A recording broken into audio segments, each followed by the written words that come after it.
Hey, we're back with another episode of Before You Buy, that show where we give you some straight up gameplay and our first impressions of the latest games releasing. As usual, it's me, Jake Baldino, and we've been busy lately, man. This is The Alters. This is a new game from 11-Bit Studios and the folks behind This War of Mine. So when I posted about this game on social media, it seems like some of you haven't heard of it. So I'm here to tell you right off the bat, this is just a cool and unique game. It takes elements from a lot of stuff, but molds it all into a really distinct science fiction game.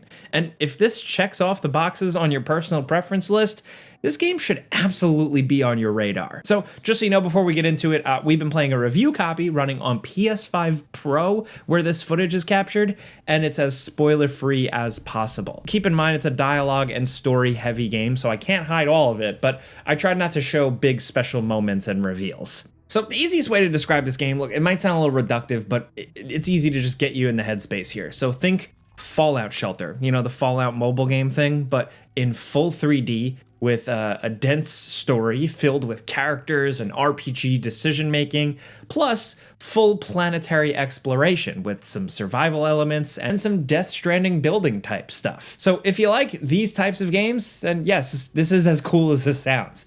You play as Jan Dolsky, a pretty straightforward guy who was on a scientific space mission when he suddenly wakes up and him and his team have crash landed on this planet, this mysterious unknown planet. He's the only survivor. So you get to the outpost and it's time to get to work, figuring out how to escape, while also just making sure you craft yourself enough food and find enough mining resources to craft like radiation filters to survive, keep your base up and running, and hopefully just, progressively get better tech and get the hell out of here. However, it quickly becomes clear you really needed that whole team that just died, you know? That was a team of technicians, scientists, doctors, just more hands on deck. So, thanks to some cool story stuff I won't spoil, it turns out you can kind of develop clones of yourself, but with a cool twist. So the branching, twisting timeline of Jan's life is involved here. So every clone you earn and generate is a different version of Jan, where his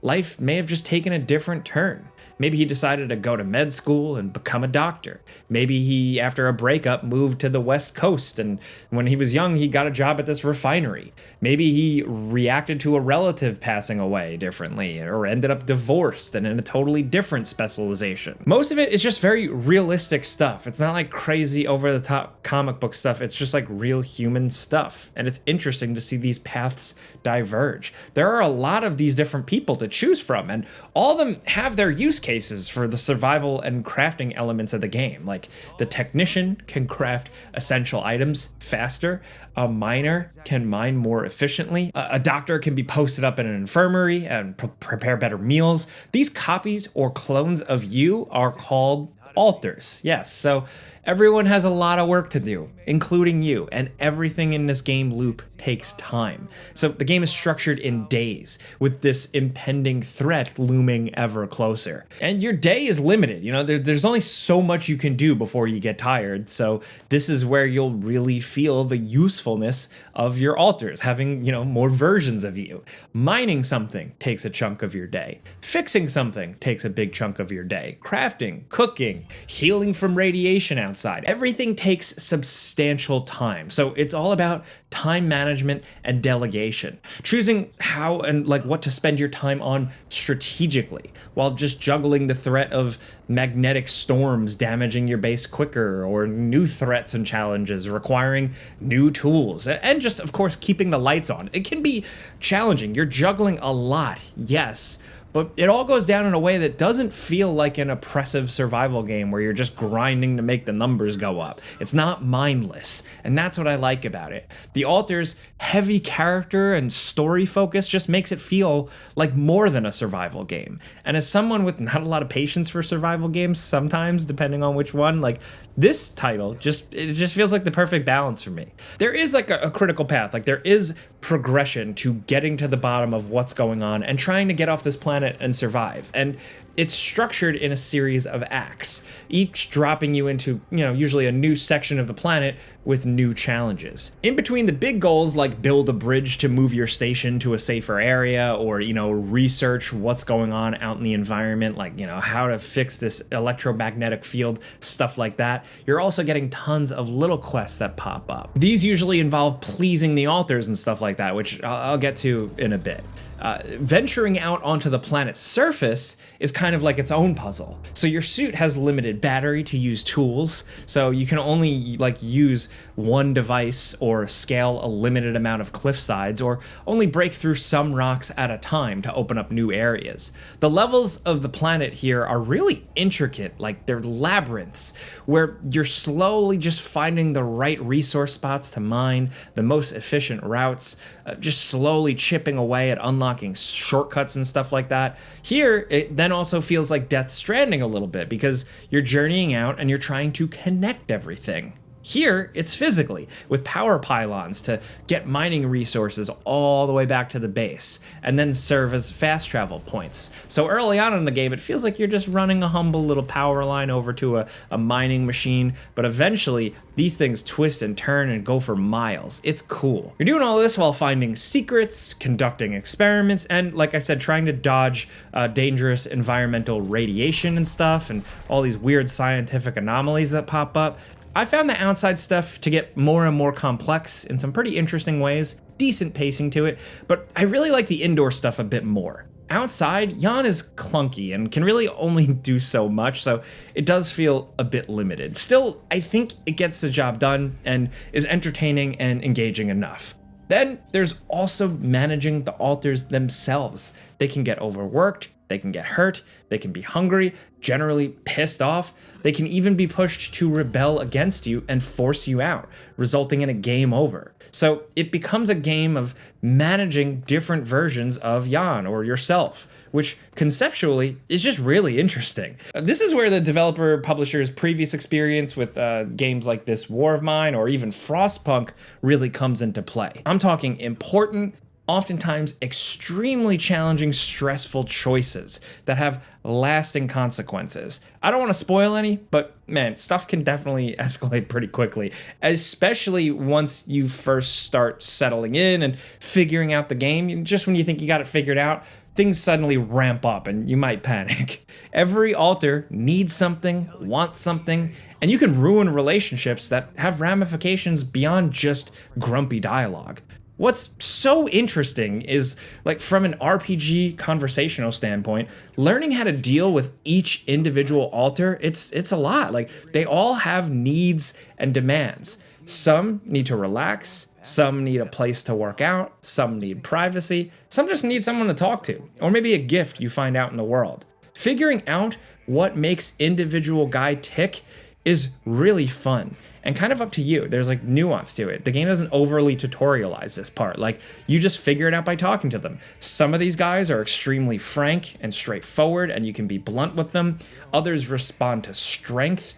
Others need to be babied a little bit. One guy likes to have his ego stroked. I just had a lot of fun figuring out these nuances, especially thanks to some good, genuinely human writing and Jan's voice actor, Alex Jordan. Alex Jordan plays all of the altars because they're all technically the same DNA, the same guy, but each one in various different diverging life paths. So it can be a little exaggerated, one guy, you move to the south and you pick up that strong an accent already. But look, I get why they do it. It helps tell them apart a little bit. And really, it's just a very impressive performance, like with all of these guys.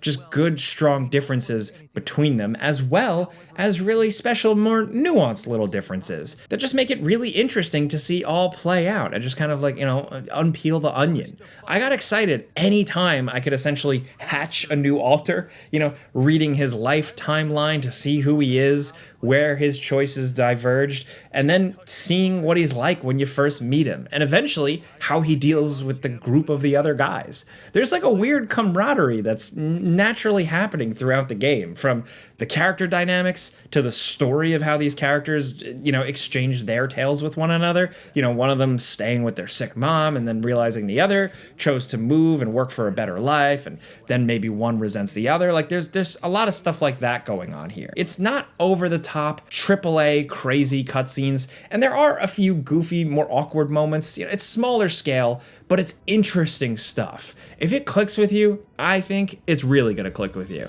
And as things progress, the game does get pretty challenging, like I've kind of said, so be prepared. There are a lot of difficulty options and sliders as well, if you need at least, and it is worth noting that it seems like you're not going to see everything in one playthrough. Outcomes are different, you may not get every altar, so the game encourages replays.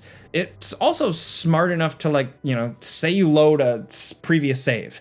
It'll check off a dialogue choice or decision you've already made while playing. Like you'll be aware of what you've chosen in a previous save or a previous playthrough, which is just useful a second time around. So it encourages you to choose different stuff, because I feel like we all replay games and we try to do it differently, but sometimes you may not even realize subconsciously you're choosing the same stuff you did last time. So this is a good way of dealing with that. My only real complaint is the storage system being a bit of a pain in the ass. This is where it gets bogged down in survival game bullshit. This is the case for plenty of games. Like, I get it. It's survival games. It's the rules. But it's the thing that slowed me down, and it felt tedious. Nothing else in the game, despite the survival grind, felt tedious. Just this dealing with the storage limitations. I get it's the game's rules, but yeah, just pointing out that's how I felt.